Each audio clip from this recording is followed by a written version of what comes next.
La vie est mal faite. Une année à attendre l'été pour finalement ne pas savoir que faire de celui-ci. Avant, c'était plus facile.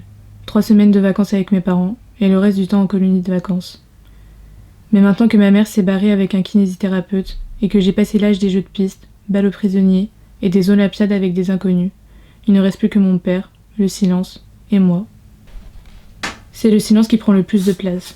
Au moins, quand ma mère était là, elle ne le laissait jamais s'immiscer. Je crois qu'il lui faisait peur.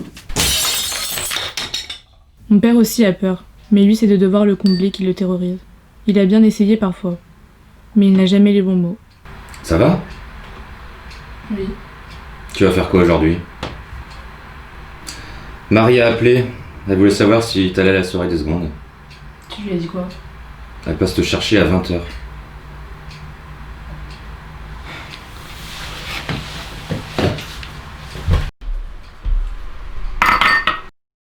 Être enfant unique, c'était bien parfois. Je ne me suis jamais disputée pour savoir qui débarrasserait le lave-vaisselle. J'ai été habituée à la solitude très tôt, et mes parents avaient moins de dépenses à faire que si j'avais eu des frères et sœurs. Ils disent aussi que mon développement intellectuel a été plus rapide que celui d'un enfant issu d'une fratrie. Mais ça, j'y crois moins. Ma mère a lu ça dans une étude très poussée sur le blog Maman pour toujours.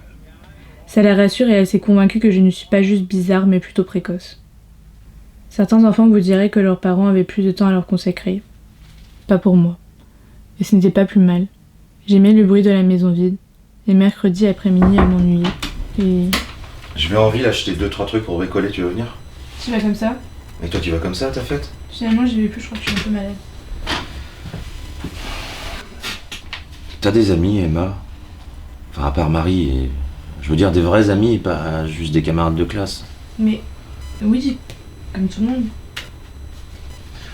Tu sors jamais, t'es toujours à la maison. C'est quand la dernière fois que t'es allé à une fête ? À chaque fois, tu fais semblant d'être malade quand quelqu'un t'invite.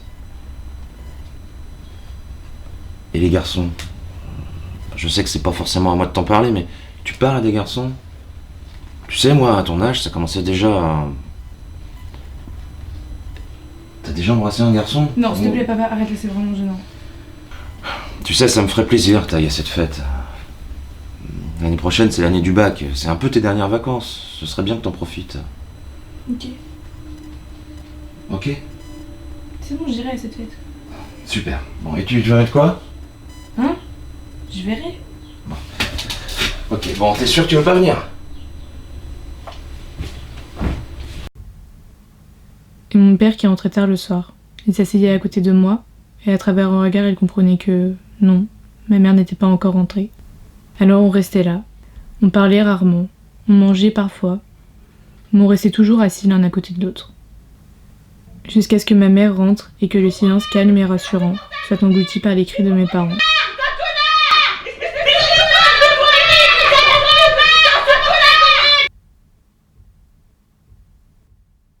Je crois qu'on savait tous les deux qu'un soir elle ne rentrerait pas. Mais ce soir venu, mon père a quand même attendu, toute la nuit, et pendant des jours qu'elle revienne. Moi, je savais que quand elle allait remettre les pieds à la maison, ça n'allait pas être pour revenir vivre ici, mais plutôt pour signer son départ. Comme si en faisant sa valise, elle disait « je pars ». Pourtant, elle n'a pas dit un mot. Par lâcheté peut-être. L'âge d'être devenue, elle aussi, une infidèle. Car ce n'était pas sa voiture dans la rue, que c'était un homme au volant, et qu'il ne semblait pas simplement ami.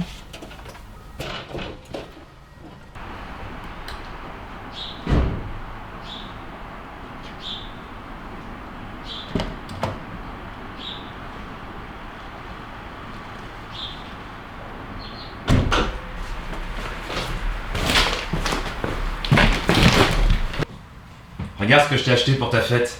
Elle est belle, non ? Tu sais, t'étais pas obligé. Tu rigoles. C'est ta première fête. Tu vas t'en souvenir toute ta vie, je voulais marquer le coup. Je n'ai jamais vu mon père sourire comme ça depuis des années. D'habitude, ses sourires sont un mélange de tristesse et de mensonge. Mais là, il y a autre chose. Mon père n'est pas quelqu'un de très heureux, que ce soit au travail, avec sa famille ou dans son mariage. Et quand ma mère est partie, c'est la dépression qui est arrivée. La vraie. Pas juste un coup de déprime. Celle qui vous fait croire que vivre n'en vaut plus la peine. Pourtant, il est resté. Pour moi. Mais il ne parlait plus. Ne mangeait plus, mais buvait. comme si pendant toutes ces années où il savait que ma mère le trompait, il s'était voilé la face et que, devant le fait accompli, il était paralysé. Waouh! Si avec ça les garçons tombent pas amoureux, je démissionne de mon rôle de père. Ah, ça doit être Marie. Elle me dépose en rentrant, je t'enverrai un message. Passe une bonne soirée et puis... Super.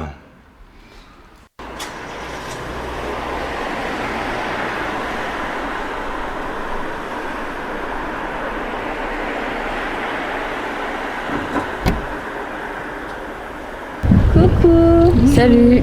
Bonjour Emma, tu vas bien? Très bien, merci. Eh, vous savez qu'il y allait avoir Romain ce soir? Ah bon? C'est qui Romain? Mais Romain, tu vis dans une grotte ou quoi? Le nouveau? Non, je vois vraiment pas. Mais si, le cousin de Cynthia, la première.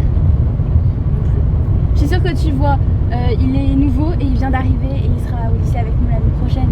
Et il est carrément c'est en première. C'est pas la fête des secondes normalement? Oui, mais il n'y a jamais que les secondes qui viennent, sinon c'est carrément chiant. En tout cas, j'ai trop hâte, ça va être hyper cool. Peut y avoir de l'alcool? Bah oui, maman, c'est pas une boum pour les CE2 non plus. Ah d'ailleurs, c'est ici.